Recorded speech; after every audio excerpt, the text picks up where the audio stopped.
My passion for chameleons started, I think when I was a kid. It's probably some of the fondest memories I have growing up. Going down the south coast or up the north coast with my mum and dad. And my dad screeching on brakes, pulling over to save a chameleon, trying to cross the road. My father was passionate about chameleons, and it was only later when we purchased our home. Walked outside one afternoon, and on the telephone line, there was this lonesome chameleon walking the tightrope. So I went and I got this long stick, put a branch on the end, and was actually amazed, couldn't believe my eyes that, to actually find one in our first home that we've purchased.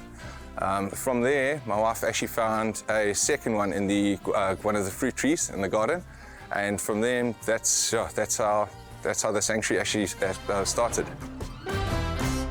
We're the only people in South Africa with a permit issued by South African Nature Conservation to keep the Cape Dwarf chameleon in captivity and breed them for the sole purpose of releasing back into nature.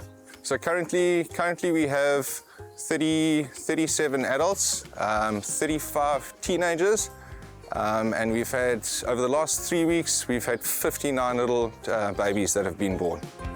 What fascinates me about chameleons is obviously one, I mean, if you look at there's the way they sort of change color and they adapt to their different environments. Their skin is actually made up of 8 different layers of crystals, and that's how they sort of change their color and adapt to all the different environments. The characteristics of each individual chameleon are super interesting because each one has their own personality and sort of behavior. Coloring of chameleons, I mean, they can vary from like dark brown to super like sort of bright neon. A lot of them that we've rescued from the sort of Durbanville sort of areas have these beautiful bright turquoise colors that come through. But yeah, I mean, it's incredible how they can change just with a little bit of light, heat. Literally, yeah, in a matter of seconds, they can change. Super interesting fact as well about a female chameleon. Once she's been impregnated, she doesn't have to be re-impregnated and can give birth for up to 4 years. Generally, they'll give birth to anything from 7 to 17 babies at a time, and roughly 3 to 4 times a year.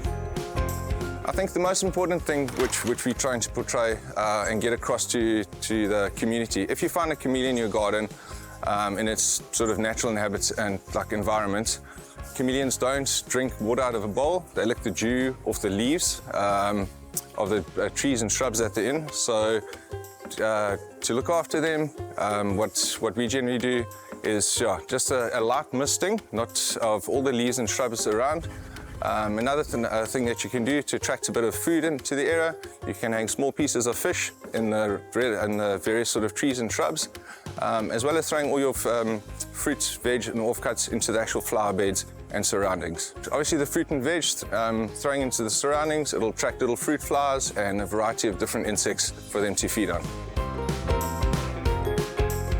So basically, I mean, we'll take in chameleons. So if anyone finds a chameleon that's injured, we're always there to help. We'll go out and collect them from you. We've got all the necessary medication and that, depending on what's wrong with them. Generally, majority of the time, they're dehydrated or they've been injured. So yeah, you can contact me and just drop us a message.